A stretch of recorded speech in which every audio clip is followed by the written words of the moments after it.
Ang programang ito ay rated SPG. Striktong patnubay at gabay ng magulang ang kailangan. Maaaring may masiselang tema, lengguwahe, karahasan, sexual, horror o droga na hindi ang Kung palagi kang nanonood ng Batang Quiapo, pahingi naman ng isang like dyan. At kung pwede, pakishare na rin bilang pagsuporta. Maraming salamat. Narito ang ating update at kunting advance episode na rin dito sa APJ's Batang Quiapo. Senior Facundo nagmamakaawa sa kanila tanggol at sa mga kaibigan nito na wag siyang iiwan dahil sila tanggol primo ang bukod tanging inaasahan ngayon ni Senior Facundo kalaban nga dito sa mga Montenegro. Dahil sa pagkakataong ito, itong si Senior Facundo wala itong sapat na maibigay na kung gaano kahalaga ang kanyang kailangang bayaran sa mga Montenegro, sapagkat ang kanyang inaasahan na diamond yung nagkakahalaga ng 700 milyong pesos ay ito ay nawala dahil dito kay Maduna. Sa pagkakataong ito, piniga na husto ni Senior Facundo itong si Maduna upang ilabas lang talaga ni Maduna ang naturang diamond, sapagkat ito nga lang ang kanyang inaasahan na kanyang ibabayad sa mga Montenegro. Ngunit sa pagkakataong ito, itong si Maduna ay walang maibigay. Todo tanggi itong si Maduna dahil sa pagkakataong ito, itong si Senior Facundo pinagbibintangan niya itong si Maduna baka itinago nitong si Maduna ang naturang diamond. Kailangan nga daw umano ilabas ni Maduna sa lalong madaling panahon, samantalang sila tanggol ay tahimik lamang itong pinagmamasdan habang pinilipit ng todo nitong si Senior Facundo itong si Maduna. Ngunit walang kamalay-malay itong si Don Facundo na si tanggol lang pala ang dahilan kung bakit wala ngayon ang naturang diamond na kanyang hinahanap, dahil ang plano ni tanggol pag makuha niya ang naturang diamond, sapagkat ibinaon niya ito, agad nga itong kakalas dito sa grupo ni Senior Facundo. Pero sa ngayon itong si Senior Facundo ay nagmamakaawa ng todo dito kay tanggol. Wag lang daw umano silang iiwan dahil hindi nga daw malabo na magkabakbakan ang mga Montenegro at Caballero, dahil talagang sasabutahiin nitong si Senior Facundo ang mga Montenegro at tuluyang hindi babayaran, at gagawa siya ng paraan na magalit ang mga Montenegro at sila ay magkabakbakan dahil hindi lang naman aatin at talagang hindi sisibot itong si Senior Facundo sa kasal ng kanyang apong si Catherine at itong si David na rin. Kaya mangyayari ang kasalan na walang Senior Facundo na kanilang makikita. Yung inaasahan nitong si Ramon Montenegro na si Senior Facundo ay ibigay niya ang mga pira na kanyang ibinigay dito kung saan ay pinapalinis niya sa mga kabalyero, ay hindi ito mangyayari sapagkat walang pirang sapat na ibayad itong si Senior Facundo dito kay Ramon Montenegro. Kaya naman itong si Senior Facundo ay hindi ito nagpapakita sa araw ng kasal nitong si Catherine. Ramon Montenegro problemado, nagtataka ng gusto bakit wala itong si Senior Facundo, ngunit mayroon pang isang babaeng nanggugulo na ito nga si Camille, sapagkat dumating nga itong si Camille. Yan nga ang pinakamalaking eksena na kailangan nating tutukan kung ano ang mangyayari dyan, dahil itong si Camille lang naman ay tudo sigaw na David nga daw umano, dahil ayaw na ayaw nga itong si Camille nakasalin itong si David sapagkat may anak nga sila. Ngunit agad namang pinakalagad nitong si David itong si Camille upang matutuloy lamang talaga ang kanyang kasal, at ito rin ang dahilan kung bakit itong si Camille gumulong-gulong sa hagdanan kung saan ay muntik pa nga itong mahimatay, pero ito ay nagising at tumayo ng malakas kung saan ay hinampas niya ng todo ang pintuan ng simbahan at mismong makapasok ito.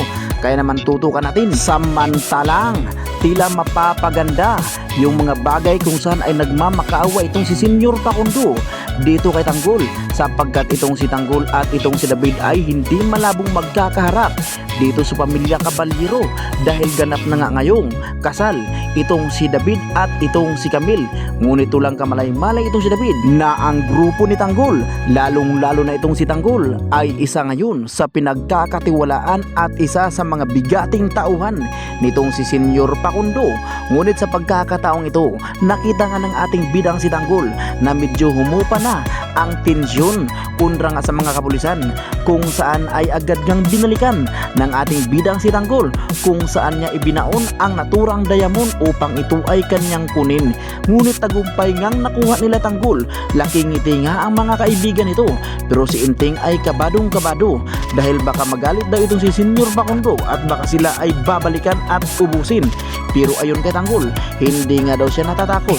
Kailangan tatagan nga daw umano nila ang kanilang loob at lagi silang handa kung sakaling makikipagbakbakan nga daw umano ang grupo nitong si Senyor Facundo. Kailangan handa nga daw umano silang makikipagbakbakan kahit anong oras nga daw. Agad namang pinaalam nitong si Tanggol dito kay Supremo at Amanda na nasa kanila daw umano ang diamond na napakalaki at mahal na mahal, kung saan ay nagkakahalaga ito ng 700 million pesos. Pero sa pagkakataong ito, dahil nakuha na nga nila Tanggol at ang mga kaibigan nito ang naturang diamond, hindi nga sila nagpapahalata at kailangan walang makakaalam at kailangan walang magsasabi dito kay Marcelo at kay Senyor Facundo na ang diamond na kanilang hinahanap ay nasa kanila hanggang sa ngayon. Ngunit itong si Tanggol ay nagpanggap pa rin ito na walang kaalam-alam at tuloy pa rin ang kanilang serbisyo dito sa mga Caballero, kung saan ang utos nga nitong si Senyor Facundo ay bantayan sila ng husto. Kaya naman natapos ang kasal nitong si David at itong si Catherine, kung saan ay umuwi si Catherine kasama na itong si David sa mansyon ng mga Caballero. Ngunit itong si Senyor Facundo, umuwi lang naman ito upang kausapin ang kanyang apo kung bakit, kung ano ang dahilan, bakit hindi siya nagtungo sa araw ng kasal nito. Ngunit sumama lang naman si Tanggol sa panahong iyon at mismo si Marcelo na rin, dahil ang seguridad nga nitong si Senyor Facundo ang kanilang iniingatan. Dahil ayon kay Senyor Facundo, panigurado nga daw mainit ang ulo ni Ramon Montenegro dito sa kanya, at panigurado inaasahan na nga nitong si Senyor Facundo na bakbakan ni Ramon Montenegro itong si Senyor Facundo. Kaya lagi silang handa sa pagkakataong ito ay kasama ni Senyor Facundo itong si Tanggol. Ngunit hindi nga inaasahan, biglang nagkakaharap ang magkapatid na magmortal na kaaway na itong si David at itong ating bidang si Tanggol. Nagkakagulatan na lang ang lahat. Mismong si Catherine ay gulat na gulat, lalong lalo na itong si Senyor Facundo, dahil bigla nga tinutukan ni Tanggol ng baril itong si David, kung saan ay pinilipit ni Tanggol ang liig nitong si David. Sabay sabi nitong si Tanggol, bakit nga daw umano naririto itong si David, dahil ayon kay Tanggol may asawang tao nga daw umano itong si David. Bakit nga daw nagpapaluko itong mga Caballero, lalong lalo na itong magandang dilag na si Catherine. Dito nagtataka itong si Bettina, napatanong pa nga itong si Bettina dito kay Senyor Facundo kung sino nga ba daw umano itong taong ito, bakit nagawa niya daw saktan itong si David. Ngunit sa pagkakataong ito ay agad ngang sinabi nitong si Senyor Facundo na ito nga daw umano ang kanyang bagong tauhan at Tanggol ang pangalan. Agad namang inawat ni Senyor Facundo itong ating bidang si Tanggol, wag nga daw umanong saktan dahil ito nga daw ay asawa ng kanyang apong si Senyorita Catherine at ito nga daw ay anak ni Ramon Montenegro. Gulat na gulat si Tanggol, paano nga daw umano nagiging anak ito ni Ramon, sapagkat alam na alam ni Tanggol kung sino ang kanilang tatay. Si Rigordy Magiba nga daw ang tatay nito at tatay rin ng ating bidang si Tanggol. Ngunit nung sinabi nitong si Senyor Facundo na Jesus nga daw ang pangalan nito, Jesus Nazareno, kaya itong si Tanggol ay nagugulat ito. Biglang bigla sa mga pinagsasabi ni Senyor Facundo, napapaha itong si Tanggol. Ayon kay Tanggol, siya nga daw ang Jesus Nazareno na sinasabi nitong si Senyor Facundo habang pinilipit ni Tanggol ang liig nitong si David kung saan ay talagang hirap na hirap itong si David, pilipit ng pilipit habang pinasubo ni Tanggol itong si David ng kanyang baril. Sinabihan lang naman ni Tanggol bakit nga daw umano nagawa ni David na bastusin ang pangalan nito, ang pagkatao ng ating bidang si Tanggol. Dahil sa pagkakataong ito ay nahuli na nga ni Tanggol ang kalukuhan nitong si David dahil hindi nga lang daw ang nanay Marites nito at ang buong pamilya nito ang niluluko nitong si David, pati na rin ang papa nitong si Tanggol na si Ramon Montenegro. Kaya nagkakagulatan ang lahat. Mismong itong si Senyora Burara Bitina ay nagulat na rin, hindi niya maintindihan ang mga pangyayaring ito kung saan ay pinaliwanag lang naman ni Tanggol kung sino ba talaga siya. Siya nga daw ay si Tanggol at siya nga daw ay ang totoong Jesus Nazareno. Yung asawa nitong si Catherine ay hindi si Jesus sapagkat ito ay si David, Senyor Pakundo, nanlalaki ang mata, galit na galit dahil pati nga daw sila ay naloko nitong anak ni Ramon Montenegro na impostor. Dagdag pa ni Senyor Pakundo, ang ibig sabihin nga daw ay itong si Tanggol na tauhan niya ay ito ang anak ni Ramon Montenegro. Kaya naman dito pinilit ng tudo ni Tanggol itong si David, paaminin niya ito kung ano nga daw ang dahilan bakit ginamit ni David ang pagkatao nitong ating bidang si Tanggol. Panigurado nga daw mayroon nga daw itong matinding dahilan at panigurado may kababalaghan. Ngunit itong si David napipilitan nga itong umamin. Hindi nga daw umano tatay ni Tanggol itong si Rigordy Magiba sapagkat iba nga daw ang tatay nito. Galit lang naman itong si David, gustong gusto niya ngang tudasin itong ating bidang si Tanggol pero ito ay hindi niya magawa dahil pinasubo lang naman ngayon ni Tanggol itong si David kung saan ay hindi niya na ito pinakawalan. Kaya itong si Senyor Pakundo mabilis itong tumawag dito kay Ramon Montenegro.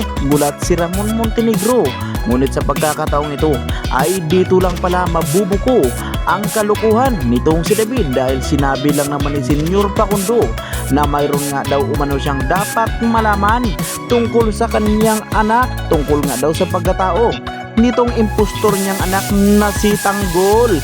Ngunit agad namang napapanganga itong si Ramon Montenegro, hindi siya makapaniwala. Pero ayon kay Senyor Pakundo, kailangan nga daw umanong pumunta itong si Ramon Montenegro sa mansyon nila sa lalong madaling panahon at upang maintindihan niya kung bakit nasabi niya na ang kanyang anak ay isang impostor lamang dahil ang totoong Tanggol at ang totoong Jesus Nazareno ay nandito mismong tauhan niya. Kaya itong si Ramon Montenegro ay hindi na ito nag-alinlangan, agad itong sumugod dito sa mansyon ng mga kabalyero kung saan ay nagugulat ang lahat. David nanginginig ang tuhod, takot na takot. Ngunit sa pagkakataong ito ay itong si Tanggol galit na galit dito kay Ramon Montenegro dahil itong si Ramon Montenegro lang naman ang isa sa gustong matudas ng ating bidang si Tanggol dahil malaki nga ang paniniwala ni Tanggol na itong si Ramon Montenegro ang tumusta kay Mukang. Kaya agad tinutukan ni Tanggol ng baril itong si Ramon Montenegro. Mabilis namang kinausap ni Senyor Pakundo itong si Tanggol kung itutok niya nga daw umano ang baril dito kay Ramon Montenegro, mas maiging dito nga daw umano niya itutok sa ulo nitong anak ni Ramon Montenegro na impostor na itong si David upang hindi ito magpupumiglas dahil kailangan nga daw umanong maintindihan ni Ramon Montenegro ang lahat ng kailangan niyang malalaman kung saan ay dito lang naman inamin nitong si David na siya ay hindi si Tanggol, lalong lalo nang hindi si Jesus dahil siya nga daw ay totoong David na yung taong gustong tudasin ni Ramon Montenegro sapagkat sinasabi lang naman ni Severino ang pangalang David bago pumanaw itong si Severino. Ngunit agad ngayon sinabi nitong si Ramon Montenegro dahil itong si Ramon Montenegro ay nagdududa na rin ito na ang kanyang kaharap palagi na kanyang nakabakbakan ay nakaharap niya na naman ngayon na itong ang ating bidang si Tanggol kung saan ay malaki ang kanyang paniniwala na ito ang kanyang anak dahil sa mukha pa lang ay kupyang-kupya na ang kanyang mukha lalong lalo na sa kulay at panindig nito kung saan ay Tanggol at itong si Ramon Montenegro ay iisa lamang. Ang kanilang mukha walang pinagbago, kung saan ay parang pinagbiyak na buko. Kaya sa pagkakataong ito, naintindihan niya na kung ano ang ibig sabihin nitong si Senyor Bacondo, kung sino ang kanyang totoong anak. Dahil kahit hindi na magpapadiinitis, ay talaga namang masasabi nitong si Ramon Montenegro na legit ito ay ang kanyang anak na itong ating bidang si Tanggol. Kaya naman itong si David ay tinuluyan ng ating bidang si Tanggol bilang utos na rin itong si Ramon Montenegro, sapagkat itong si Tanggol ay galit na galit ito. Dahil kaya pala daw umano sa laging ginugulpi at mainit ang ulo nitong si David, dahil hindi pala daw umano siya totoong kapatid nito at totoong tatay itong si Rigordy Magipa. Kaya agad pinasabog ni Tanggol ang ulo nitong si David, kaya wakas ang kinabukasan ni David